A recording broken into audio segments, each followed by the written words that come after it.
Bonjour, c'est encore un vrai plaisir de vous retrouver ce matin et de pouvoir vivre ensemble ce temps ou ces temps de culte, ces temps où nous pouvons nous plonger dans la parole de Dieu. Et nous sommes aujourd'hui dans Matthieu 25 à 34, et puis il y aura aussi d'autres passages. Nous voulons ce matin réfléchir ensemble sur comment sortir du confinement, mais aussi sortir de l'anxiété. Ce déconfinement va forcément apporter son lot d'anxiété. Nous ne savons pas trop. Certains d'entre vous peut-être ne savent pas si ils vont retrouver leur travail comme avant. Et en tout cas, ma prière pour chacun de nous, chacun de vous, c'est que vous puissiez retrouver vos habitudes de travail et que vous puissiez être bien là où vous êtes déjà. Et nous voulons réfléchir ensemble et cheminer dans cette époque. Vous savez que cette époque que nous vivons est une période d'anxiété, une époque d'anxiété avec tout ce qui s'est passé avec ce Covid-19. Et ça peut être des préoccupations personnelles, ça peut être des questions familiales, des besoins financiers, ça peut être des problèmes de santé, peut-être de politique qui nous inquiètent, des conditions mondiales. On a tous des raisons, en fait, d'être anxieux, d'être inquiets. Et parfois, des situations critiques frappent immédiatement nos cœurs. Ça peut être tellement de choses différentes. Et c'est naturel. Mais cependant, ce que je voudrais ce matin voir avec vous, c'est comment, finalement, c'est une grande partie de notre anxiété est souvent associée à des problèmes plutôt du quotidien, des problèmes de tous les jours. Et nous prenons nos soucis au lit avec nous, nous dormons avec, toute la nuit nous y pensons. Et puis ensuite, au réveil, on va retrouver nos soucis, ce sont les mêmes. Et puis, quand on part au travail, on part avec nos soucis, on prend les transports avec nos soucis, et puis on s'en sort plus. Et on a l'impression que tout est noir et que tout est compliqué et difficile. C'est pas comme ça que Dieu veut que nous vivions, en fait. Et Dieu peut régler, en fait, notre cœur de telle manière que nous pouvons vivre avec le stress du quotidien, celui auquel nous sommes tous plus ou moins confrontés, tout en expérimentant sa joie et sa paix.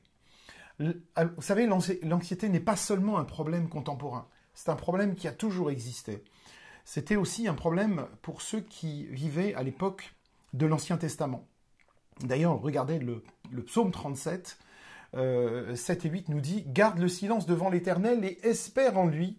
Ne t'irrite pas contre celui qui réussit dans ses entreprises, contre l'homme qui réalise ses méchants projets. Laisse la colère, abandonne la fureur, ne t'irrite pas, ce serait mal faire. Abandonne ton inquiétude de toujours vouloir maîtriser, de toujours vouloir contrôler les choses. » Vous savez, au temps de l'Empire romain, où l'Empire romain régnait sur le monde, il y avait de nombreuses raisons d'être anxieux.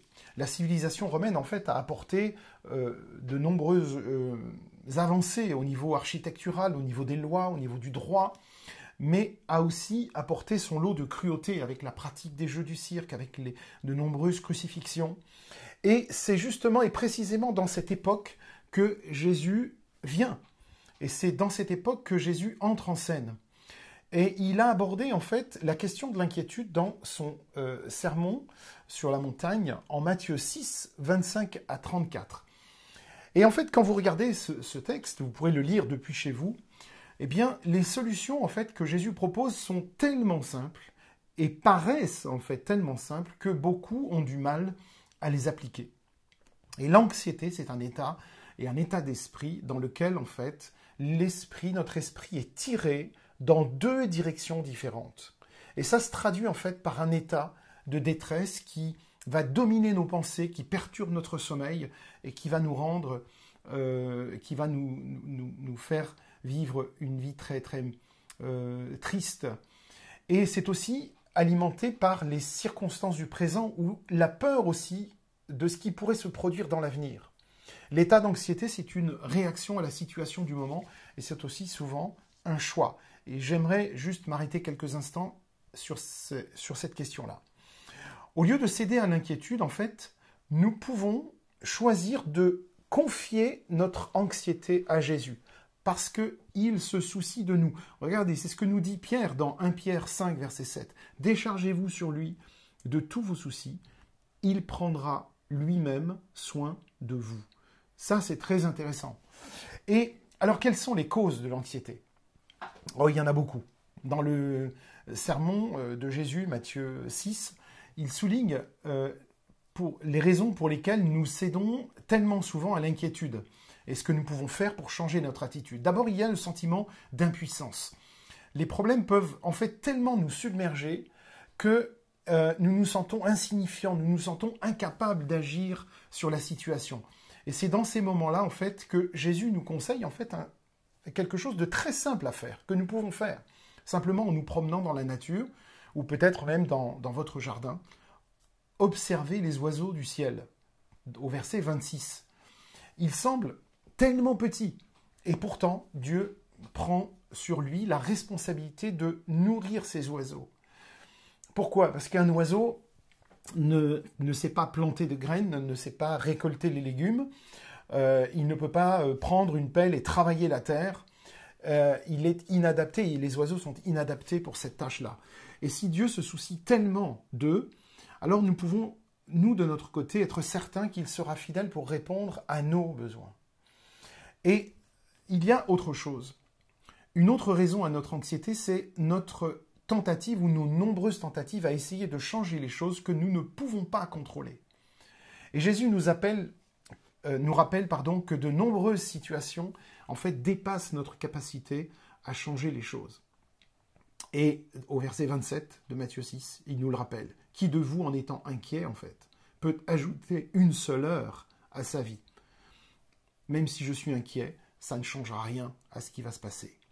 Alors, chaque fois que nous rencontrons des circonstances que nous ne pouvons pas changer, que je ne peux pas changer, la seule option sage, c'est de se tourner vers celui qui peut gérer. Donc, se tourner vers Dieu. Et lorsque nous essayons de contrôler, nous démontrons en fait que nous ne croyons pas.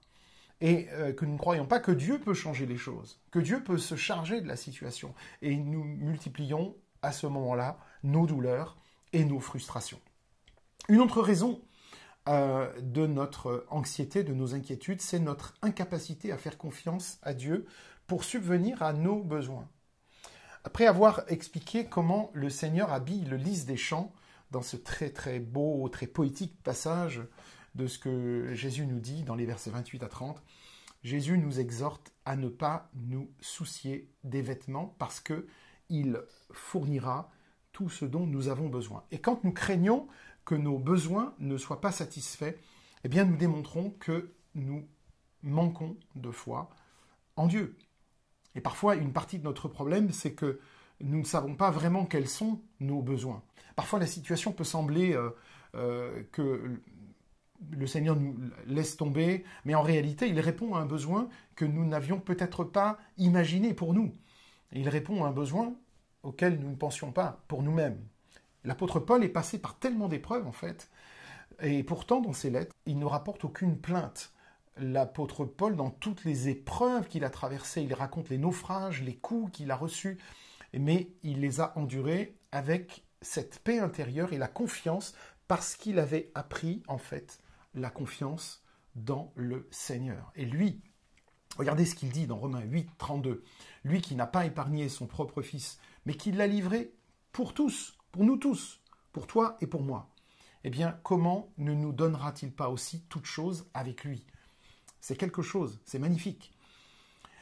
Une autre raison pour laquelle nous sommes anxieux et inquiets, c'est que nos priorités sont parfois mal placées, mal ajustées. Au lieu de nous concentrer sur la façon dont nous pouvons obtenir tout ce dont nous avons besoin, eh bien Jésus nous dit quelque chose qui va complètement à contre-courant de ce que nous aurions même imaginé. Il dit « Cherchez d'abord son royaume et sa justice, et toutes ces choses vous seront données en plus. » Donc toutes ces choses viendront en plus de tout le reste. Donc ça c'est au verset 32 et 33. Donc le royaume de Dieu, le royaume des cieux, c'est la priorité de Jésus et son autorité sur notre vie. Sa justice, c'est le caractère du Seigneur, de Jésus, travailler en nous de telle manière que nous puissions le refléter. Et quand nous nous fixions comme priorité absolue de le reconnaître lui comme le Seigneur et le Sauveur, en cherchant à marcher dans ses voies, eh bien Dieu promet de nous donner, de nous fournir tout ce dont nous avons besoin. Dieu sait exactement ce qui est le meilleur pour nous, ce qui n'est pas toujours le cas pour nous, mais aussi comment il va nous les donner. Alors, ce que nous pouvons faire, eh bien, nous pouvons essayer de préparer demain, si nous avons peur de demain. Nous pouvons essayer de préparer demain dès aujourd'hui, de préparer l'avenir dès maintenant. Planifier à l'avance, c'est bien, mais parfois, nos calendriers sont tellement chargés qu'ils nous écrasent. Et Jésus, donc, vient nous rappeler ici, dans ce verset 34, en disant « Ne vous inquiétez pas pour demain, parce que, en fait, demain prendra soin de lui-même. On n'a pas à s'inquiéter pour demain. Chaque jour a son lot de problèmes. » Donc, le Seigneur nous invite à nous concentrer sur aujourd'hui. Qu'est-ce que nous pouvons faire aujourd'hui? Lorsque je me lève le matin, qu'est-ce que je vais faire dans ma journée qui va faire de moi quelqu'un qui reflète Christ dans sa vie? Et ensuite, au jour le jour, à chaque fois, lui confier notre vie chaque jour qui passe. Au lieu de devenir inquiet en regardant notre agenda qui peut parfois nous faire peur, eh bien, nous confions à Dieu les tâches qui nous attendent, en sachant qu'on n'arrivera peut-être pas à tout faire dans la journée, mais on lui confie ces choses, on lui confie nos soucis, on lui confie les problèmes qu'on peut avoir, les inquiétudes par rapport au travail, par rapport à toutes sortes de choses, à nos familles. Et si nous nous réveillons chaque matin avec nos pensées fixées sur le Seigneur, eh bien, nous allons traverser chaque journée différemment, avec peut-être plus de joie, et certainement plus de joie et plus de paix, en regardant aussi Dieu agir au travers de nous, en nous, dans nos vies. Alors pour surmonter l'inquiétude, eh bien, nous devons adopter une attitude de joie et de reconnaissance aussi. C'est peut-être facile à dire, et je dis pas que c'est facile à faire, du tout. Mais c'est en tout cas ce que Jésus nous conseille et nous demande. Paul a écrit dans sa lettre aux Philippiens depuis une cellule de prison romaine, froide, humide, et il a toujours parlé de se réjouir. C'est étonnant ce qu'il dit aux Philippiens. Au lieu d'être inquiet, Paul conseille aux Philippiens de prier pour toute chose avec action de grâce. C'est un conseil assez incroyable et probablement très difficile à réaliser, mais c'est à cela que nous sommes invités. Alors, il y a tellement de choses pour lesquelles nous pouvons remercier Dieu. Si on regarde autour de nous, tout ce qui se passe, si on regarde la nature, si on regarde nos vies même, là où Dieu nous a conduits jusqu'à aujourd'hui avec fidélité. Il y a tellement de choses pour lesquelles nous pouvons remercier Dieu. Il marche avec nous dans les moments difficiles, il nous protège, il pourvoit et il tient toujours ses promesses. Alors, si nous nous concentrons sur ces choses, eh bien, croyons que la paix de Dieu qui garde nos cœurs, nos esprits en Jésus-Christ, peu importe la difficulté de notre situation, eh bien, cette paix-là gardera nos cœurs. Ça ne veut pas dire que ce sera facile, mais nos cœurs seront gardés dans sa paix. L'appel de Dieu, en fait, ne nous conduira jamais là où la grâce de Dieu ne pourra pas nous porter. Essayons de retenir ça. L'appel de Dieu qui nous appelle, qui nous demande d'aller, ne nous conduira jamais là où la grâce ou sa grâce ne pourra pas nous porter.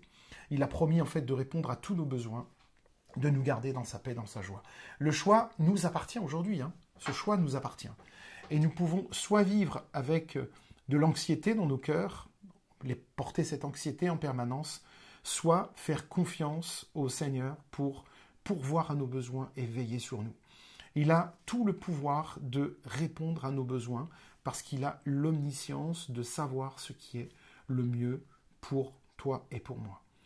Alors, ce n'est peut-être pas ce que nous aimerions, c'est peut-être pas le choix que nous aurions fait en premier, mais c'est en tout cas ce qu'il nous demande de faire. Sachons, mes amis, que ce que Dieu fait est parfait, ce qu'il propose n'est pas quelque chose qui va nous contraindre ou nous empêcher d'être heureux, au contraire, bien au contraire. Sa motivation, c'est toujours l'amour. L'amour avec un grand A, l'amour de Dieu. C'est toujours cet amour qu'il a pour nous. Et il veut que nous soyons bien, il veut que nous puissions vivre nos vies et que nous puissions aussi être un encouragement pour les autres. C'est très important que nous puissions encourager aussi les autres.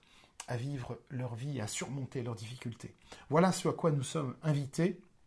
Alors, quel que soit le type de situation, de problème, eh bien, essayons de nous souvenir de ces paroles de Jésus dans Matthieu 6, à partir du verset 25. Rappelons-nous toutes ces belles paroles qu'il nous a dit, toutes ces belles promesses qu'il nous fait aussi, que la vie peut être très belle, mais que nous devons nous attacher à lui.